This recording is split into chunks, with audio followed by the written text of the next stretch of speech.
save my soul, take my silver, take my gold, take my blood, take my bones, grind my body on the stones. Oh my Lord, save my soul, I don't wanna set you free, stand by me.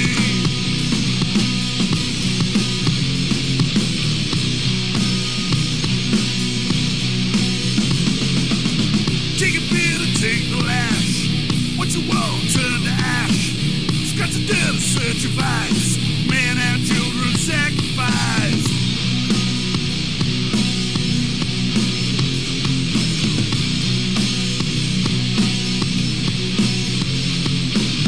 Lose your spirit, break your heart. Watch your world fall apart. Lose your conscience, lose your mind. All your senses left behind. Oh my Lord, save my soul. I don't want to set you free. Stand by me. Right. Good evening, everybody, and welcome to the latest edition of our Unleashed series of interviews promoting the latest edition of Pentrefest. Tonight, I am excited to tell you we have our reigning Metal to the Masses champions. You know who they are. We've got Geordie and we've got Ben from the fabulous Bad Earth. Gentlemen, how are you tonight? How are we? We're top notch, top notch. Pleased to be here talking to you. It's always a pleasure. All the way from Bad Earth HQ. Which is where? Denby. In Denby, the lovely Denby, out in this countryside. We're busy in the control room right at this moment. Well then, seeing you there, let's have an update. What are you guys up to at the moment? Just sitting here, really, having a bit of a swig and a chat.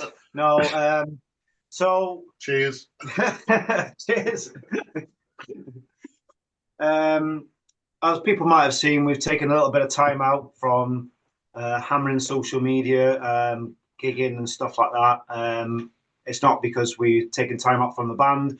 It was a new stepping stone for us to move the band forward, we thought, and that's to write some newer material and try and get an album recorded. So we're kind of nearly at the stage of recording, just a couple of tracks really, just to. I think the technical term is pre-production, isn't it? So we're rehearsing some of the songs, new material that we've got, ironing out some of the bits that we need to have in place for when the drums get tracked. And yeah, I'm quite excited about it because we've got some great new stuff in the pipeline. Heavy, we've gone quite a bit heavier, and I don't know. I think it's. I'm loving it at the moment. So yeah. Little bit different from what we've been doing. Yeah, it's taken us out of our comfort zone a little bit from the old style Bad Earth that we were quite comfortable playing. So I enjoy playing it. You know what I mean? I'm trying to improve myself as much as I can on the drums and express that live, as well as going to try and express it on this next album coming up. So fingers crossed it comes over like that, and we get some love for it. So fingers crossed. Yeah.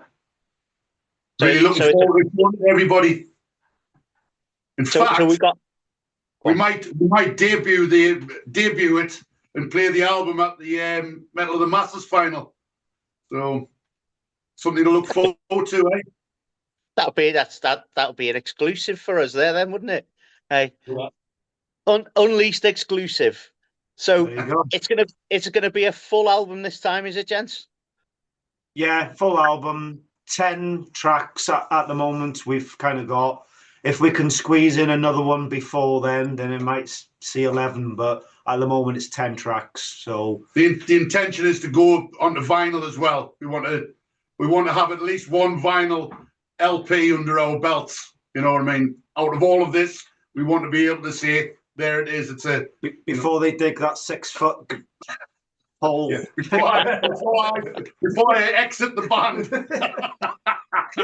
in this mortal coil. It's exciting times then, gents. It's always nice to hear that things are moving on and progressing. So obviously, this is, I know you've wrote songs together in the past, like, but this is a big thing for you guys. How's the dynamic going? Because obviously, with various members and other bands and things like that, you'll have been used to doing things a certain way. How's it melding together now to be Bad Earth as we know it now? Well, I'll take a little bit of this and you can follow on. So kind of the start of it, you know what I mean? It took a while to learn all the Bad Earth back catalogue for me and Carl first. So we got to a point, so we started gigging. And then there was a couple of little ways that we were kind of writing songs. One would, Geordie would go away and come with like a song. We'd come and kind of rip it apart and Bad Earth it. Give it our own influence, which worked quite well. And then we tried to do where we'd come into the band practice with a riff, but we're finding the songs were taking a lot longer that way because we'd get to a point in the song where we wouldn't know what to do with it. And we'd all be scratching our heads or not having disagreements, but you have disagreements in bands, but coming to a point where you think, no, that doesn't sound right. I don't like that. But the guy that's come up with it wanted to go that way, and we found it a bit frustrating. So I think we've kind of gone back to the old way of kind of writing songs outside of Bad Earth, coming in, saying, right, this is what I've got. I've got a drum sample, I've got guitars, I've got choruses and stuff like that.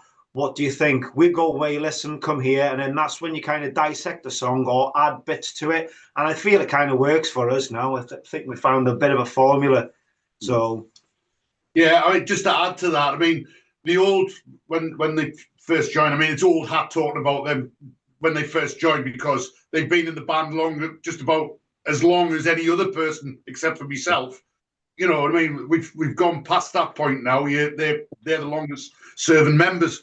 But, you know, historically, I'd had this catalogue of songs written, and then basically Carl and Ben joined, and they were basically playing covers. That was what they were doing. They were coming in and playing just somebody else's stuff. And for all they put their little bits into it. It wasn't, they couldn't own the stuff really.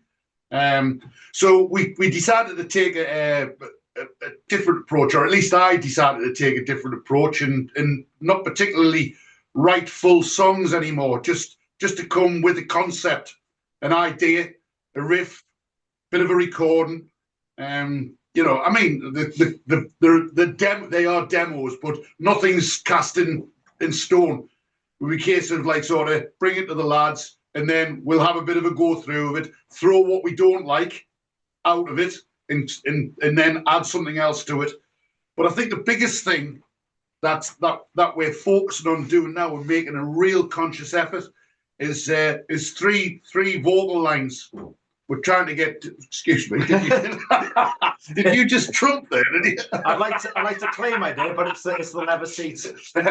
Anyway, so yeah, we're making a conscious effort to have all three of us take a vocal lead in songs, with three different styles of vocals and all that. And you know, I think we talked about this before. If you think about like how Mastodon kind of do some stuff, you know, they all pitch in with a vocal line and whatnot. And whilst we're not like Mastodon, I mean, nowhere near like that, but the idea of that vocal kind of thing is something that we've, you know, I think with this new stuff, we're getting there with that. When I'm writing riffs or coming up with a demo or something like that, I'm specifically leaving spaces for either Ben or for Carl to come in. And Carl's doing the same kind of thing, isn't he? Carl's coming into it now. He's coming to bringing riffs and that to the table, more than he was previously. So yeah, it's a different way of doing things. It's taken us a while to get to this point to be kind of comfortable.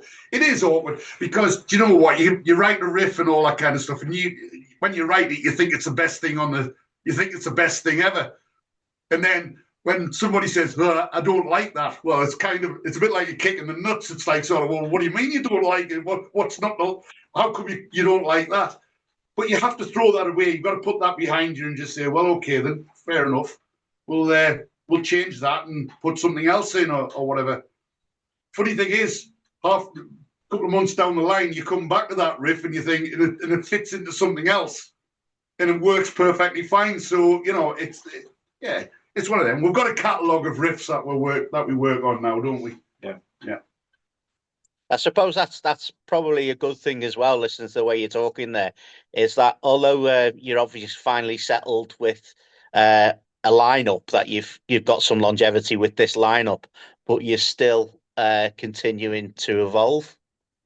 Yeah, definitely. I think you have to. Yeah. I think you have to, don't you? You've got to do something to stay relevant, I suppose. I mean, it's one of them, isn't it? I mean, I'm often joking on about me age and stuff like that, right? And I hear people like Ed talking the other night saying that, oh, he's 50. You know what I mean? Oh, I'm an old man and all that. I'm thinking, he's oh, Christ Almighty. But it's kind of you have to kind of reinvent things a little bit to keep yourself fresh and to keep moving forward. Otherwise, you just become a parody of yourself, really, don't you?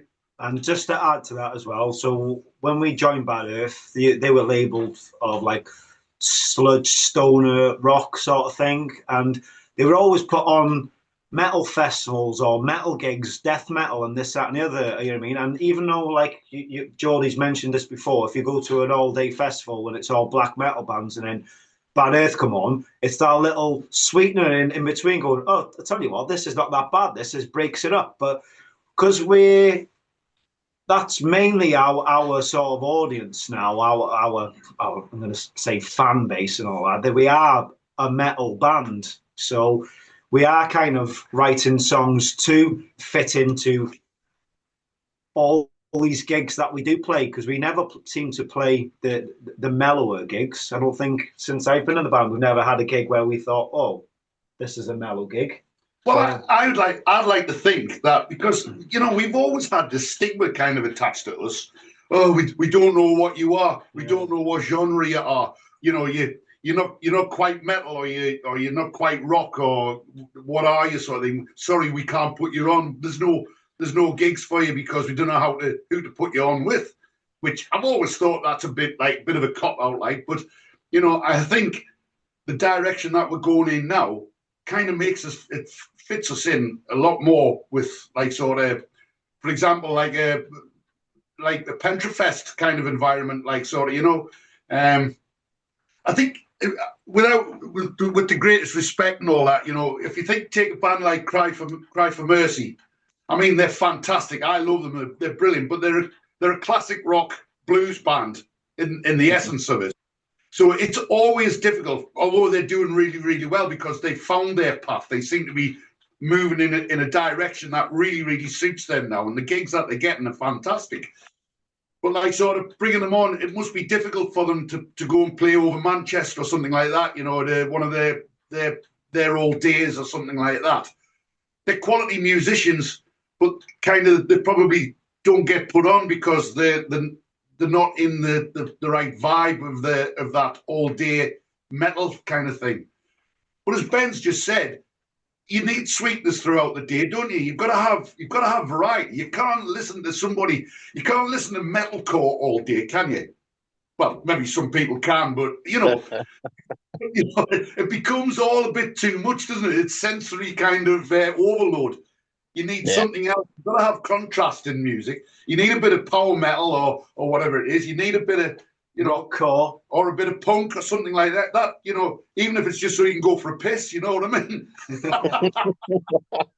Well, do you know what? 100% agree with what you're saying there. I mean, talking about our bills, especially with Pentrefest and the when we do a 2-day festival or something like that, we do try and have a lot of variety there.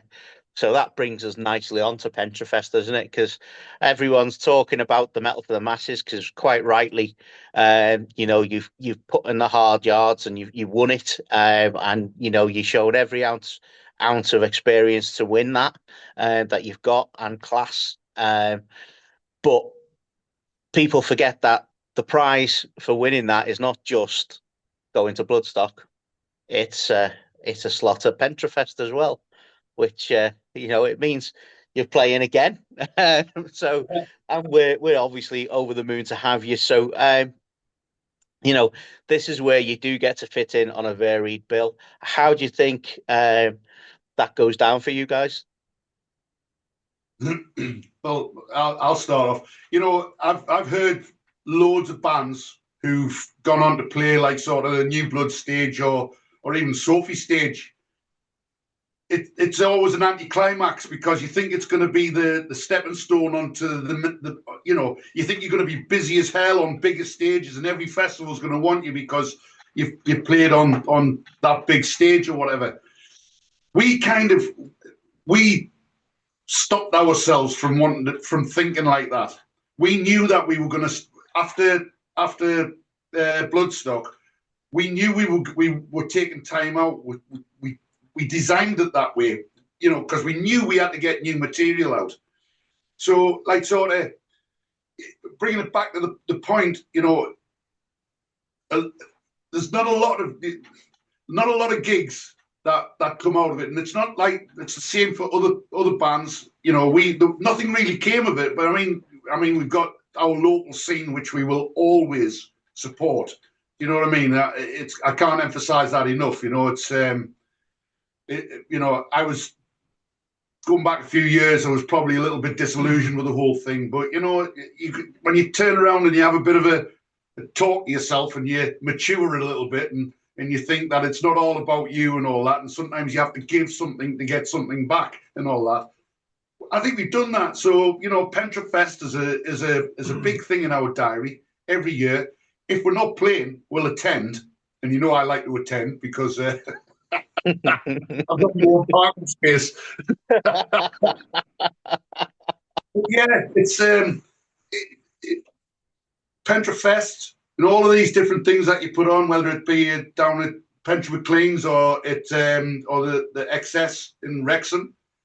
We always support that, and it makes us proud to do it. So yeah, another good thing about it is like kind of Bloodstock's. I know we're mentioning Bloodstock, but I'm just thinking that's that kind of like the end of the summer festival season and all that. So you see a lot of your friends at Bloodstock and all that. Then you might attend a few gigs towards the end of the year, you might not. So then we get through the misery, which is January, and then all of a sudden Pentrefest comes up, which is kind of like the first festival of the year, and you're back there with the festival season, back with all your friends, and half of them you probably haven't seen since Bloodstock. So it is a good way to kick off the year, going to Pentrefest, playing Pentrefest, being there with all them people that you've probably seen back in August. So yeah, it's good. It's run really well. The people are brilliant. Yeah, we love coming there. So yeah, it's a call for spring, isn't it? It's when you see that poster for Pentrefest, you know that spring and then summer's just round the corner, and it's like sort of, you know, you look forward to those lovely heavy metal summer evenings. You know, nothing better. Yeah, nothing better to prepare you for summer than an outdoor stage in February in Wales.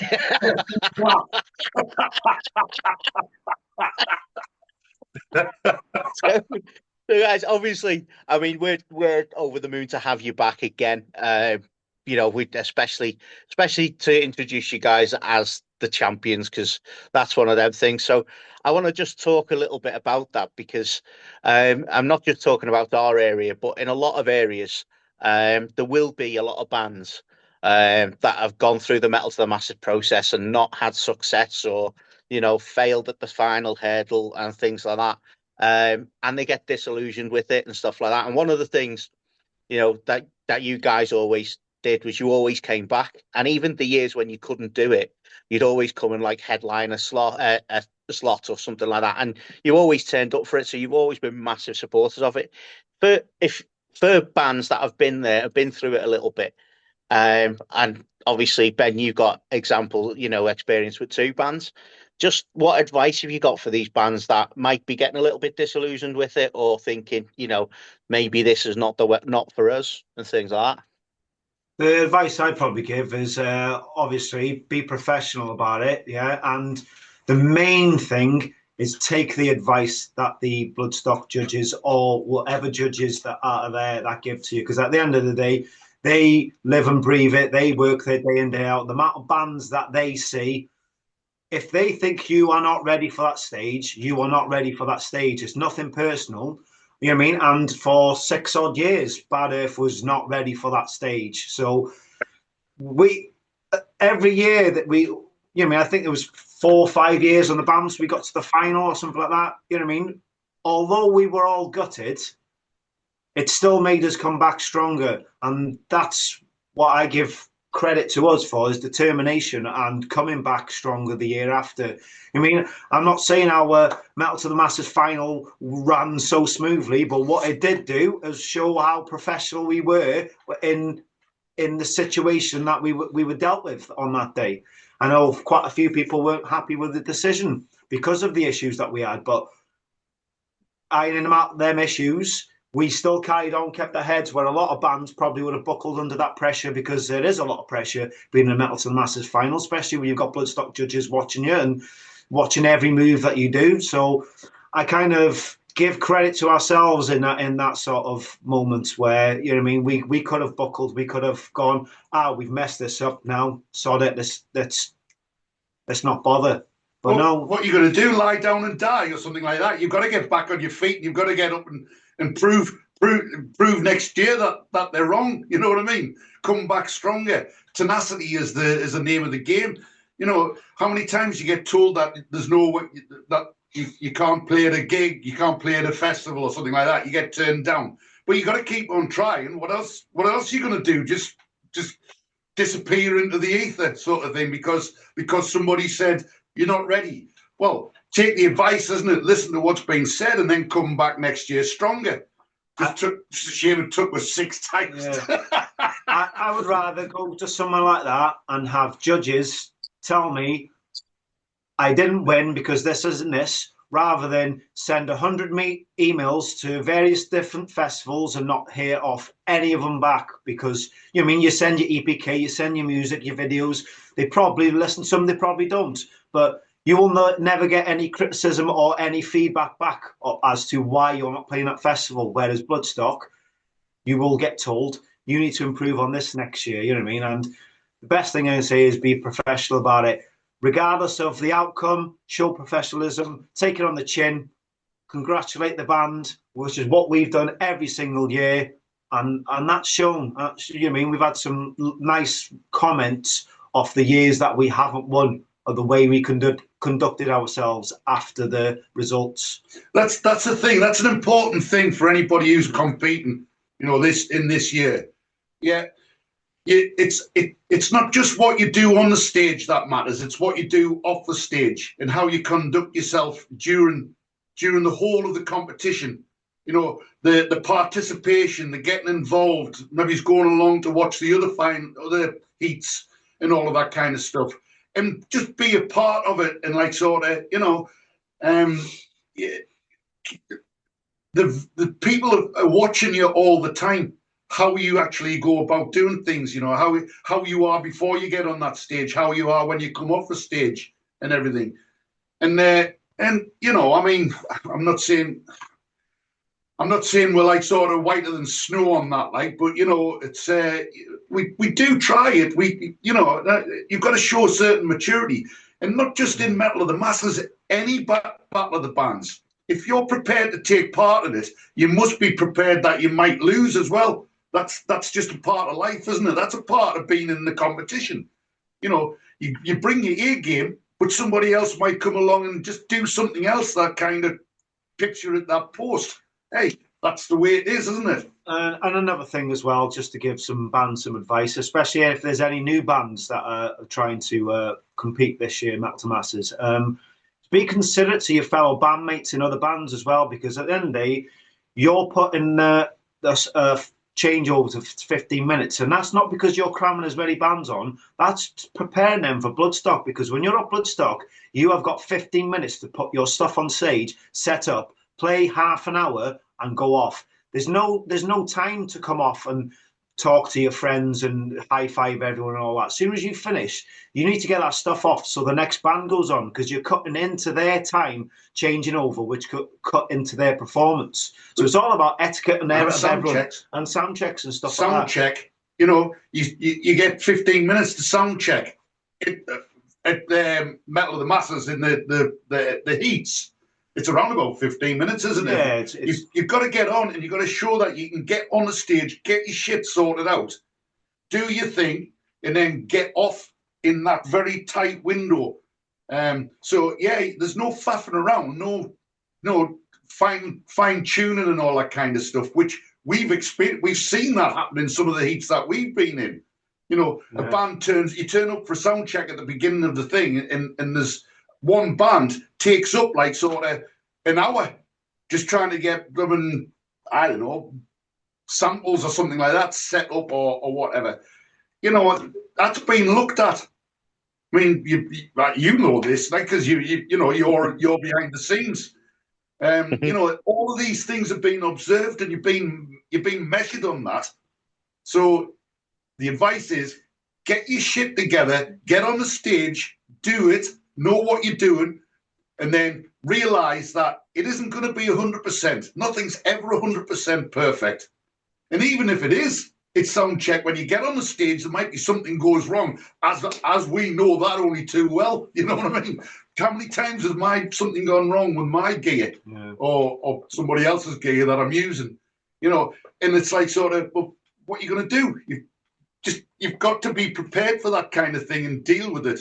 You know, even though my head was going to fall off at one point, wasn't it? You get on the New Blood stage, you got 15 minutes. If you're not set up at 15 minutes, that is eating into your set. Bloodstock don't care because they've got a strict schedule to keep to, and it runs like clockwork. The hardest working stage is that New Blood stage. The amount of bands that they go through a day is unreal. Them guys are workhorses. So a big shout out to all the New Blood crew for the hard work that they do. Well, gents, thank you for that. That's actually, you know, something I would actually like to use that as a little thing. Say, look at these won it last year. Here's some advice for you. You know, that's absolutely brilliant. But thanks for chatting to us. Thank you for your time. As always, it's an absolute pleasure. We might see you before, but if not, we will see you on Saturday the 28th, McLean's Pentrefest. All right. Cheers, Beany. See ya. Okay, we're Bad Earth, and here's a song that we recorded a while ago. It's called Shallow Man.